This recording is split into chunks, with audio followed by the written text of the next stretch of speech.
Latest update है एक drone वाली मिसाइल। ये है भारत का कैट्स वॉरियर स्टेल्थ हथियार और ये सिर्फ एक हथियार नहीं है, ये चीन को वो जवाब है जो अमेरिका तक नहीं दे पा रहे। HAL के CATS warrior unmanned combat aerial vehicle, जिसे कि एक लॉयल विंगमैन भी कहते हैं, एक स्टेल्थ ड्रोन है जो कि हवाई हमले कर सकता है। और इस वक्त एक बड़ी खबर हमारे सामने ये है कि ये कैसे ये बताती है कि जो कि इंडिया के जो एक सिस्टम मेक इन इंडिया है और जो डिफेंस सिस्टम है कितना ताकतवर हो चुका है भारत का।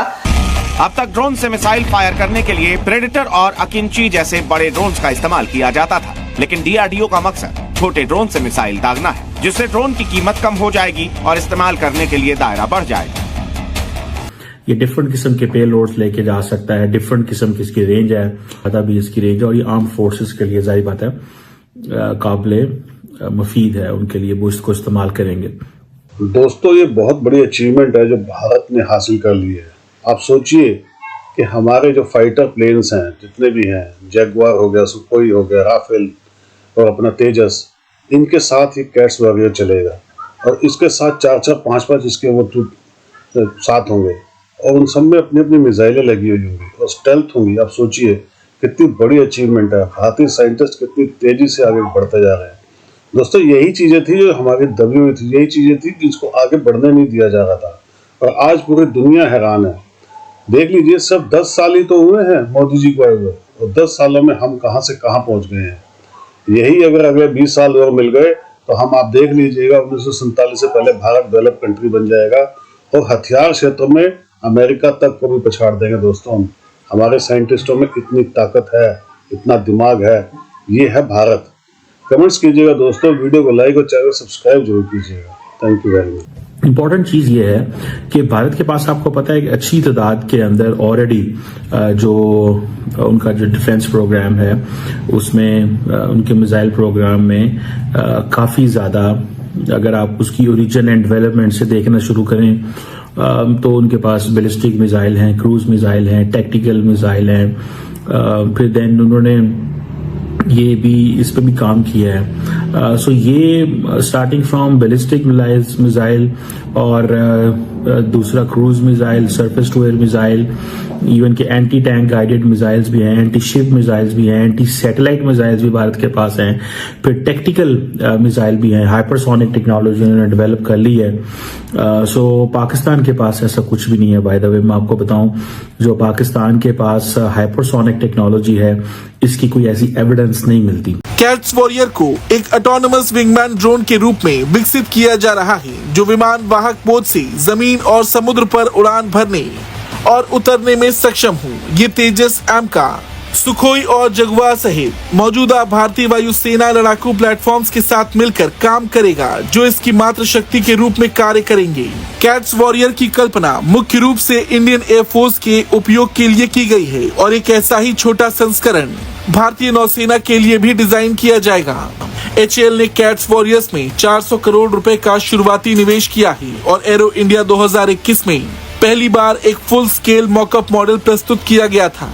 ये 2 नई पीढ़ी की छोटी दूरी या हवा से हवा में मार करने वाली मिसाइलों को बाहरी रूप से और 2 DRDO smart anti airfield weapon को अपने आंतरिक हथियार बे में ले जा सकता है। कई साल पहले हमने जब इसके ऊपर बात करना शुरू की ना कि मेक इन इंडिया के मोदी की जो पॉलिसी है, और मोदी साहब ने उसके ऊपर कई दफा बात भी की, मेक इन इंडिया। अभी भी कुछ अर्सा पहले उन्होंने कहा कि हम सेमीकंडक्टर्स का हब बनाएंगे भारत को। हम ये जो साहब हैं जिनका हमने आपको बताया कि जो कि आर्मी ऑफिसर हैं फ्रांस के, उन्होंने कहा तो इंडियन डिफेंस कैपेसिटी है वो बहुत बढ़ती जा रही है और एक उस स्टेटस हासिल कर लिया है कि जब हम देखते हैं कि मोस्ट पावरफुल कंट्रीज दुनिया की, तो उन्होंने कहा कि हम उसको भी देख रहे हैं कि उनकी तरफ से हमें क्या ऑफर है और इंडिया की तरफ से हमें क्या ऑफर है। यानी ऑलरेडी जहाँ से वो परचेज करते हैं, इंडिया से भी परचेज करते हैं, लेकिन इस पे वो इसको कंपेयर भी कर रहे हैं। तो फ्रांस की तरफ से, ये दुनिया के किसी भी बड़े कंट्री की तरफ से कहा जाना कि Indian defence is very effective,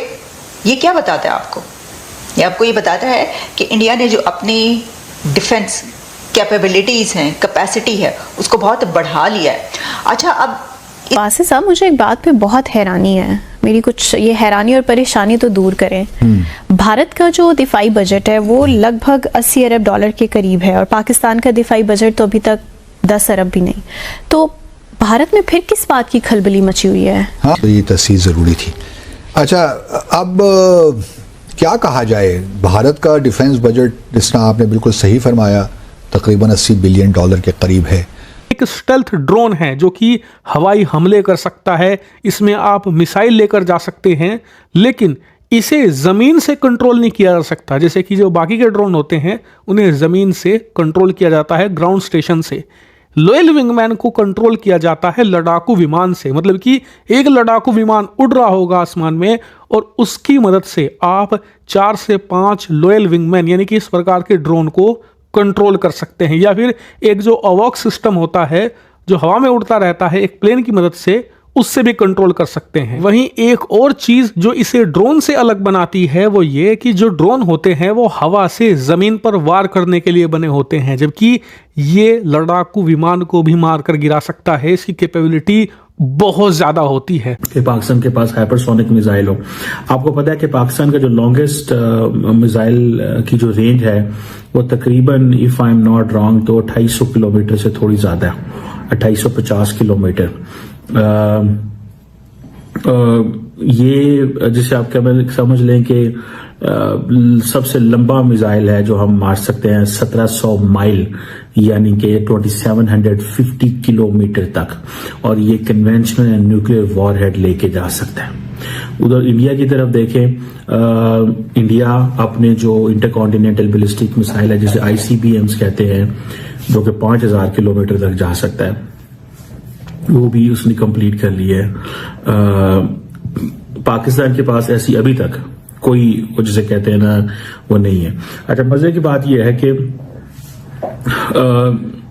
India, आपको पता है, MTCR का मेंबर बन चुका है, आई थिंक 2015 में, मिसाइल टेक्नोलॉजी कंट्रोल रजीम। अब इसमें पाकिस्तान अगर लॉन्ग रेंज मिसाइल की तलाश में निकलेगा तो पाकिस्तान के लिए सैंक्शंस हैं। इंडिया निकलेगा या इंडिया लॉन्ग रेंज मिसाइल्स बना रहा है तो कोई मसला नहीं है, ठीक है जी।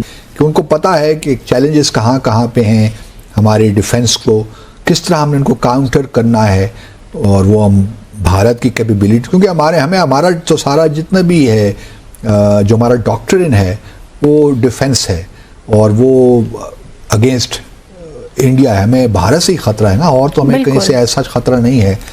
देखिए ना, जब आप किसी चीज़ में कोई चीज़ बनाते हैं उसके लिए टेक्नोलॉजी का होना आपके पास ज़रूरी है। यानी अगर हम इसी तरह देखें, हम कहेंगे कि क्या पाकिस्तान की बात करें कि क्या पाकिस्तान हर चीज़ बना लेगा जो भारत बनाता है? नहीं बना सकता ना, उसके बहुत सारे एंगल्स है, बहुत ही। पाकिस्तान की तरफ तो खैर कुछ भी, वो जो आपको पता है अभी कुछ दिन पहले जो चाइना की तरफ से चाइनीज़ कंपनी ने सप्लाई किया था सामान, वहाँ पर जो इक्विपमेंट और जो भी था उसके ऊपर सैंक्शंस लग गई उन कंपनीज़ के ऊपर, चाइनीज़ कंपनीज़ के ऊपर। तो वहाँ पर तो इस तरह के भी बड़े मसाइल है ना, बहुत इश्यूज़ है। तो वो इसके ऊपर बड़ा वो कहते भी रहते हैं कि देखिए हर चीज़ की आज़ादी है भारत को, लेकिन पाकिस्तान को आज़ादी हासिल नहीं है। पाकिस्तान को तो पहले और बहुत सारी आज़ादियाँ जो हैं वो तो पहले पहुँच जाए वहाँ पर। तो मसला ये है कि कैपेबिलिटी होना भी तो ज़रूरी है। वहाँ पर तो पैसा ही नहीं है,